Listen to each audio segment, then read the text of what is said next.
Jadi ada 3 golongan produsen sama konsumen ya. Ada submarginal, marginal, sama supermarginal. Nah, kita anggap ini submarginal itu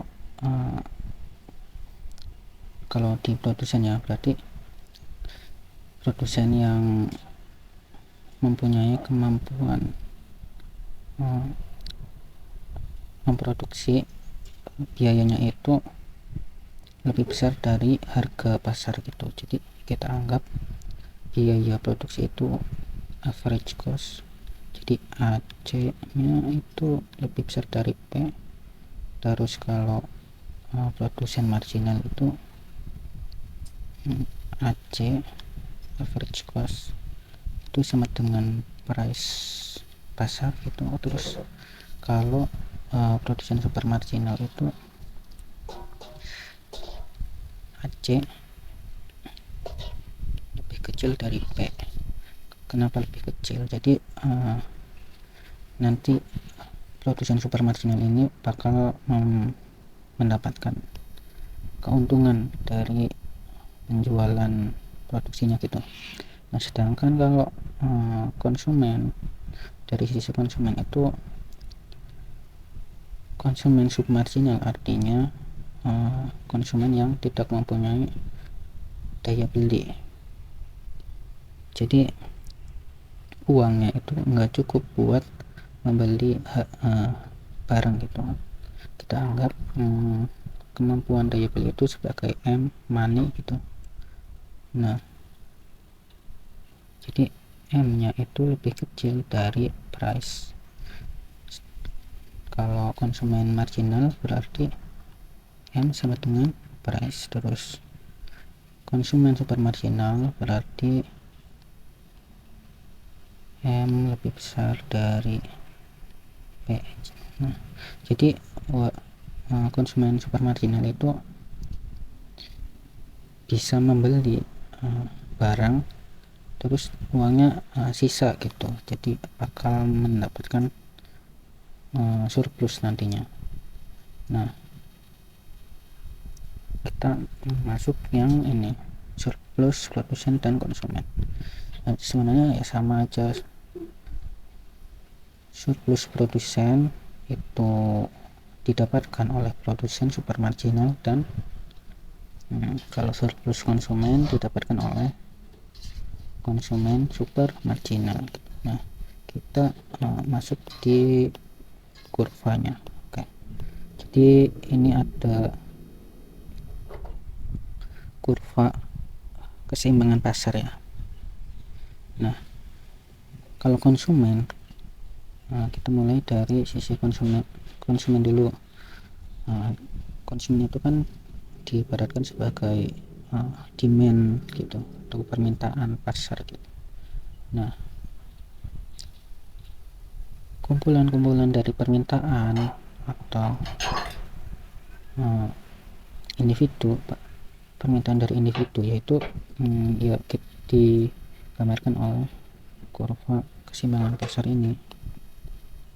Nah, kalau dari sisi konsumen kan dari kurva demand ini kita. Nah, jadi kita akan membahas surplus konsumen dan produsen. Nah, tadi kan kalau surplus konsumen itu kan didapatkan oleh konsumen yang mempunyai daya beli lebih besar dari price gitu. Nah, price nya itu mana? Ya ini. Nah, titik tengah ini adalah price nya. Ini sebagai price.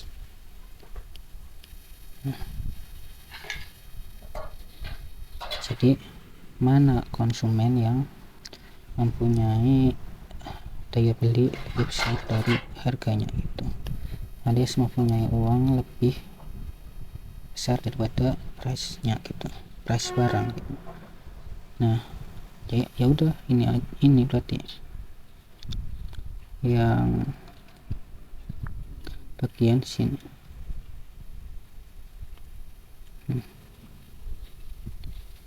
Ini kan harganya. Ini kurva demand.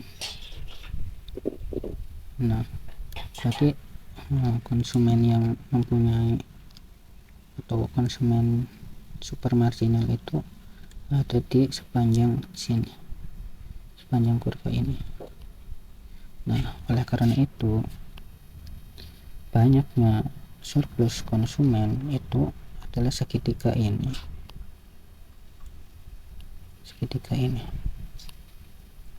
oke.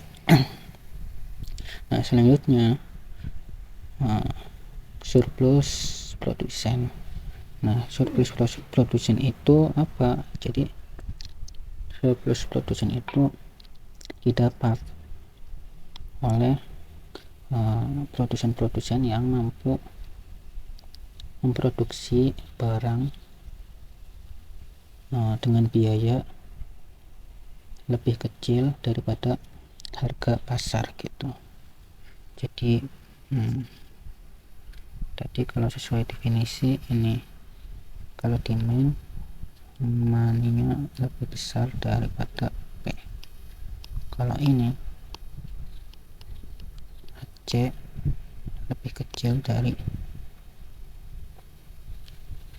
P. Jadi AC itu biaya produksi per unit gitu, satu barang gitu. Nah berarti kan ini kurva penawarannya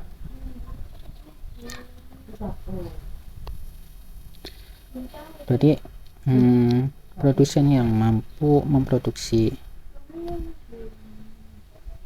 barang di bawah harga pasar, biayanya itu sepanjang ini. Karena ini harga pasar di titik equilibrium ini titik kurva si produsen super marginal gitu. Jadi di sini otomatis banyaknya nilai surplus produsen adalah segitiga ini. Oke. Nah oke, bentar.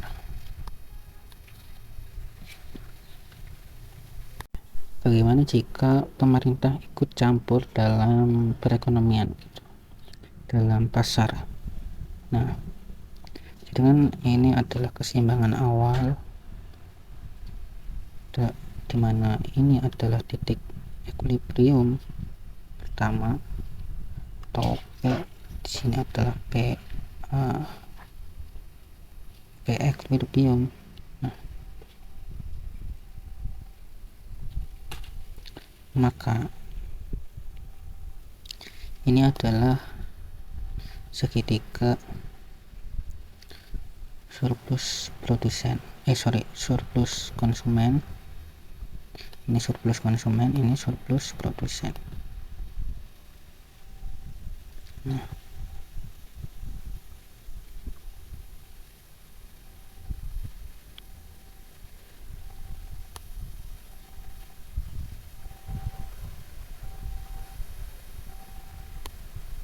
oke.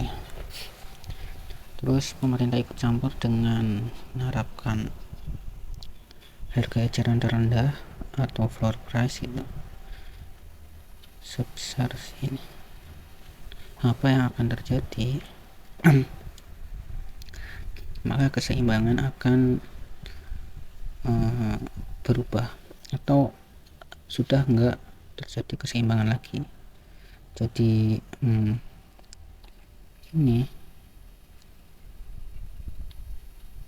oke. Nah kemampuan konsumen untuk membeli barang tersebut itu hanya sebesar ini, kurva ini doang. Nah, karena apa? Harganya itu segini gitu. Nah, berbalik dengan itu, surplus produsen akan bertambah. Yang tadinya segitiga, yang tadinya ini menjadi segini gitu. Nah, lalu apa ini segitiga ini apa? Nah,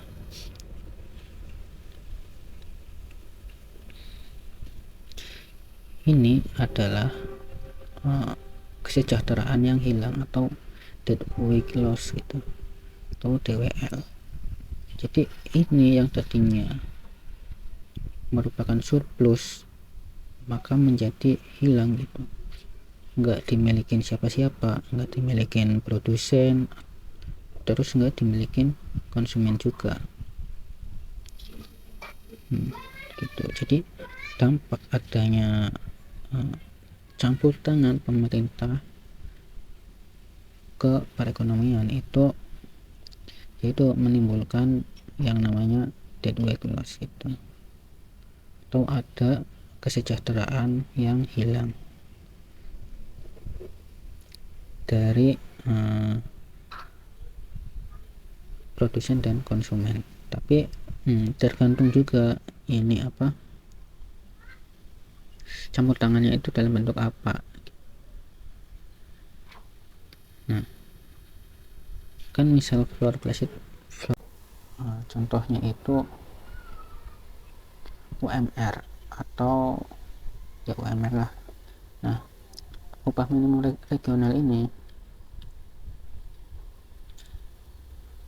kalau dinaikkan kan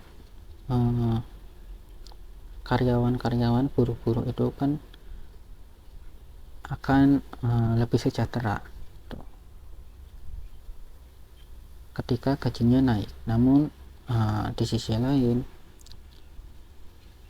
pabrik-pabrik itu sebagai konsumen dari tenaga kerja itu cuma mempunyai dana segitu, alias